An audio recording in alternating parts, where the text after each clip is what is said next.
प्यारे बच्चों, जमात चौथी दे पाठ 15 आवास स्वच्छता विच हुण तक असीं कूड़ा करकट, उसके प्रकार, प्रभाव, निपटारा ਅਤੇ ਘਟਾਉਣ ਦੇ ਢੰਗ ਬਾਰੇ ਜਾਣ ਚੁੱਕੇ ਹਾਂ। ਅੱਜ ਅਸੀਂ ਵਸਤੂਆਂ ਦੀ ਮੁੜ ਵਰਤੋਂ ਬਾਰੇ ਜਾਣਾਂਗੇ। ਬੱਚਿਓ, ਕੂੜਾ ਕਰਕਟ ਵਿੱਚੋਂ ਬਹੁਤ ਸਾਰੀਆਂ ਚੀਜ਼ਾਂ ਦੀ ਮੁੜ ਵਰਤੋਂ ਕੀਤੀ ਜਾ ਸਕਦੀ ਹੈ। ਇਹਨਾਂ ਚੀਜ਼ਾਂ ਦੀ ਮੁੜ ਵਰਤੋਂ ਦਾ ਪਹਿਲਾ ਢੰਗ ਹੈ ਚੀਜ਼ਾਂ ਦੀ ਮੁਰੰਮਤ ਕਰਕੇ ਮੁੜ ਵਰਤੋਂ। ਬੱਚਿਓ, ਬਹੁਤ ਸਾਰੀਆਂ ਚੀਜ਼ਾਂ ਜਿਨ੍ਹਾਂ ਦੀ ਮੁਰੰਮਤ ਹੋ ਸਕਦੀ ਹੈ ਉਹਨਾਂ ਦੀ ਅਸੀਂ ਮੁੜ ਵਰਤੋਂ ਕਰ ਸਕਦੇ ਹਾਂ, ਜਿਵੇਂ ਪੱਖਾ, ਮਿਕਸੀ ਜਾਂ ਬਸਤਾ। ਸਾਡਾ ਅਗਲਾ ਢੰਗ ਹੈ CD ਆਦਿ ਤੋਂ ਫੋਟੋ ਫਰੇਮ ਤਿਆਰ ਕਰਨਾ। ਬੱਚਿਓ, ਘਰ ਵਿੱਚ ਪਈ CD ਜਾਂ ਹੋਰ ਵਸਤੂਆਂ ਨਾਲ ਅਸੀਂ ਫੋਟੋ ਫਰੇਮ ਤਿਆਰ ਕਰ ਸਕਦੇ ਹਾਂ ਜੋ ਕਿ ਵੇਖਣ ਵਿੱਚ ਬਹੁਤ ਸੁੰਦਰ ਲੱਗਦੇ ਹਨ।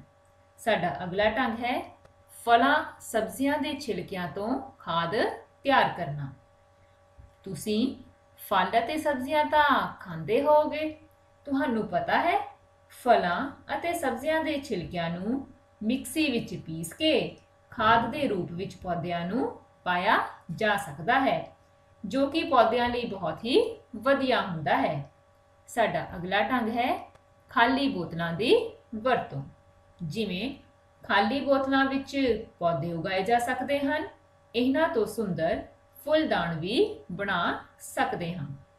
ਆਓ ਇੱਕ ਪਲਾਸਟਿਕ ਦੀ ਬੋਤਲ ਤੋਂ ਸੁੰਦਰ ਗਮਲਾ ਤਿਆਰ ਕਰਨਾ ਸਿੱਖੀਏ। ਸਭ ਤੋਂ ਪਹਿਲਾਂ ਪਲਾਸਟਿਕ ਦੀ ਬੋਤਲ ਦਾ ਉੱਪਰੀ ਹਿੱਸਾ ਕੱਟ ਕੇ ਇਸ ਦੇ ਨਿਚਲੇ ਭਾਗ ਵਿੱਚ ਛੇਕ ਕਰੋ। ਹੁਣ ਇਸ ਵਿੱਚ ਮਿੱਟੀ ਪਾ ਕੇ ਕੁਝ ਫੁੱਲ ਜਾਂ ਪੌਦੇ ਲਗਾ ਦਿਓ। ਬਸ ਸਾਡਾ ਗਮਲਾ ਤਿਆਰ ਹੈ ਨਾ ਕਿੰਨਾ ਆਸਾਨ।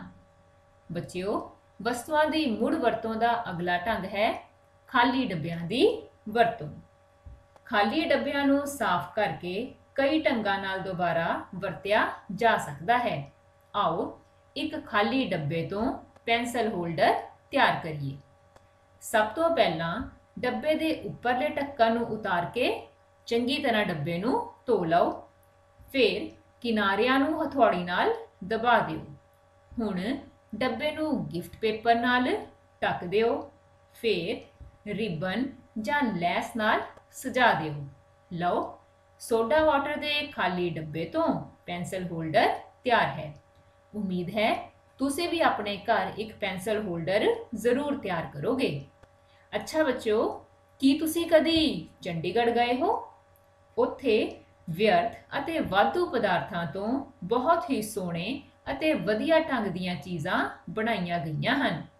ਇਹ ਸਭ ਸ਼੍ਰੀ ਨੇਕ ਚੰਦ ਜੀ ਵੱਲੋਂ ਰੌਕ ਗਾਰਡਨ ਵਿਖੇ ਬਣਾਇਆ ਗਿਆ ਹੈ। ਇਹ ਕਾਰੀਗਰੀ ਦਾ ਉੱਤਮ ਨਮੂਨਾ ਵੀ ਹੈ ਅਤੇ ਵਿਅਰਥ ਪਦਾਰਥਾਂ ਨੂੰ ਵਰਤਣ ਦਾ ਉੱਤਮ ਤਰੀਕਾ ਵੀ। ਤੇ ਬੱਚਿਓ, ਘਰ ਦੇ ਕੰਮ ਵਿੱਚ ਤੁਹਾਨੂੰ ਦਿੱਤੇ ਗਏ ਦੋਨੋਂ ਪ੍ਰਸ਼ਨਾਂ ਦੇ ਉੱਤਰ ਆਪਣੀ ਕਾਪੀਆਂ ਵਿੱਚ ਲਿਖਣੇ ਹਨ।